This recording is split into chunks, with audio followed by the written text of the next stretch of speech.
안녕하십니까. 오늘 아침은 저희 집 바로 옆에서 아주 막 대공사를 하고 있습니다. 그래서 시끄럽습니다. 좀 양해해 주십시오.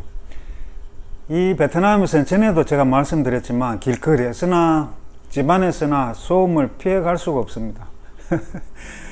어젯밤에는 호치민시 전역에서 비가 많이 왔습니다. 번개도 쳐가면서요.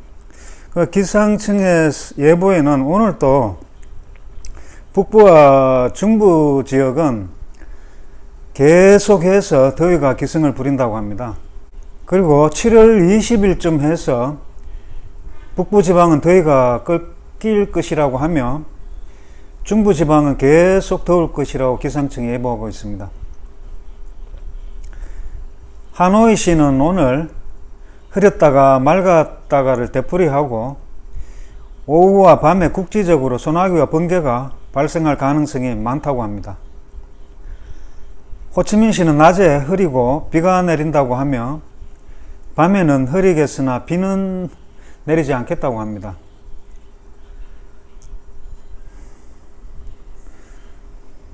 또 이 기사는 달라시 경찰에 의하면은 그 애들 놀이방에서 근무하는 27세 여성이 B씨와 26세 항씨가 그 2살 난 여아를 돌보는 과정에서 학대 행위가 있었고 홍수 상태로 병원에서 뇌손상 수술을 받았다고 합니다.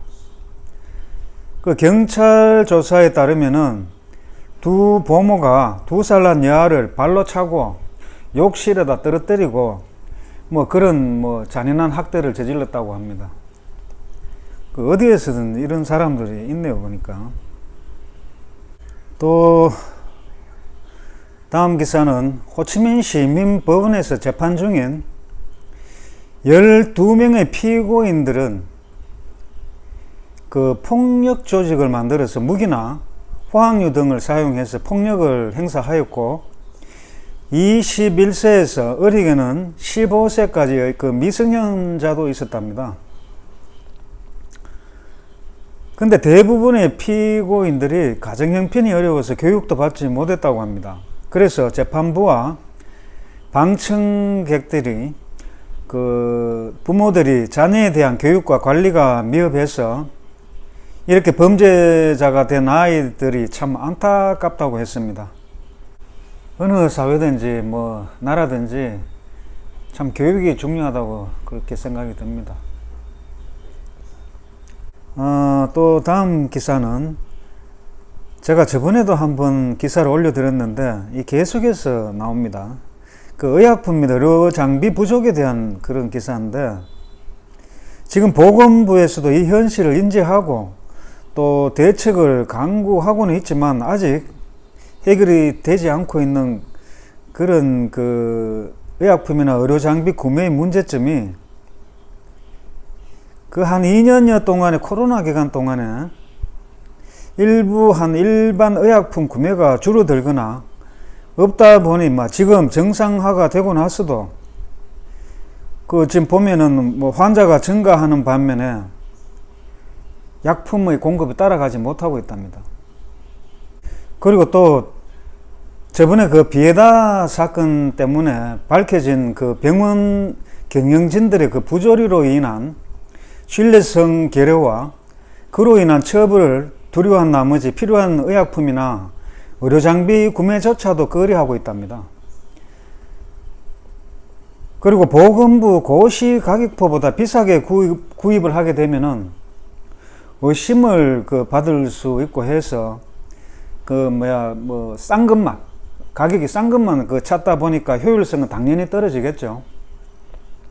그리고 또 약품 공급 회사들도 싼 가격으로는 입찰에 들어가지도 않고 판매도 하지도 않는다고 합니다.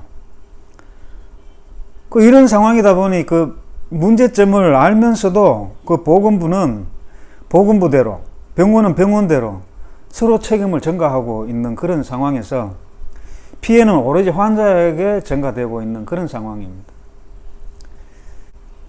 그래서 병원들의 요구는 차라리 보건부에서 직접 총괄 구매해서 병원들에게 할당해 주기를 바라고 있는데, 보건부에서는 그 많은 그 의약품, 의료용품 품목들의 현황 파악도 어려울 뿐더러 또 복잡한 절차에다가 또 시행기간 등의 어떤 그런 복잡함 때문에 그 당장 지금 뭐 알면서도 해결할 수 없는 그런 상황이라고 합니다.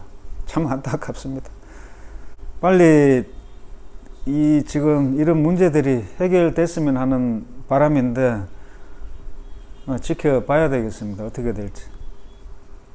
또 그리고 이 기사는 18일 오후에 판면진 수상하고 악셀 세계은행 은행장하고 그 만난 자리에서 악셀 그 세계은행장이 베트남이 녹색 성장을 촉진하고 그 탄소하고 그 메탄가스 배출량을 줄이고 또 그래서 기후 변화에 대처하고 독립적이고 자립적인 건설을 할 수 있도록 지원하겠다고 그렇게 말을 했답니다. 특히 그 인적 자원의 질을 향상시키고 풍력 및 태양에너지 개발에 중점을 두겠다고 했습니다. 그리고 또 이 기사는 타이빈성의 도문현의 그 아그리뱅크 거래소의 한 청년이 칼하고 플라스틱 총을 들고 들어와서는 은행 직원을 위협해서 돈을 강탈하려고 했으나 은행 경비원에 의해서 제압당했고 그리고 그 다음에 경찰에 의해서 체포되었다고 합니다. 그 플라스틱 권총 가지고 간도 크죠. 그리고 그 다음 또 기사는 하틴성의 한 산에서 그 장작을 줍고 있던 그 한 남성이 그 말벌들의 그 쏘였다고 합니다. 그래서 결국은 사망했다는 그런 기사인데 제가 한번 이 기사를 읽어 드리겠습니다. 기사를 읽어 보겠습니다. Trong lúc đi lấy củi trong rừng, một người đàn ông ở Hà Tĩnh không may bị ôm bò bẻ đốt dẫn đến tử vong. 숲속에 장작을 구하러 가는 중에 하틴에 사는 한 남성이 불운하게도 말벌에 쏘여서 사망에 이르렀습니다. 그 후에 장작을 구하러 간 일행들 중에 한 사람이 V씨가 숲속에 엎드러져 있는 것을 발견을 하였는데 몸이 많은 말벌들에 의해서 쏘이고 있는 중이었어. 그래서 서로 구조 방법을 찾기 위해서 많은 다른 사람들에게 오라고 소리를 쳤습니다. 주민들은 불을 사용하여 V씨 몸 위에 붙어있는 말벌들을 쫓아내고 나서야 희생자를 숲속에서 벗어나 데리고 갈 수 있었습니다. V씨는 긴급 구조를 위하여 럼업 마을의 보건소에 데려가게 되었습니다. 하지만 예후가 좋지 않은 관계로 그래서 상급 병원으로 이송이 되었습니다. 그러나 벌에 너무 많이 쏘였기 때문에 알레르기 과민 반응 쇼크에 이르러 그래서 V씨는 사망을 하였습니다. 지방 정권에 따르면 V씨는 자유일용 노동자이고 자식들은 멀리 일을 하러 갔으며 가정 환경이 어려워 자주 숲에 들어와 장작을 구하여 팔았다고 합니다.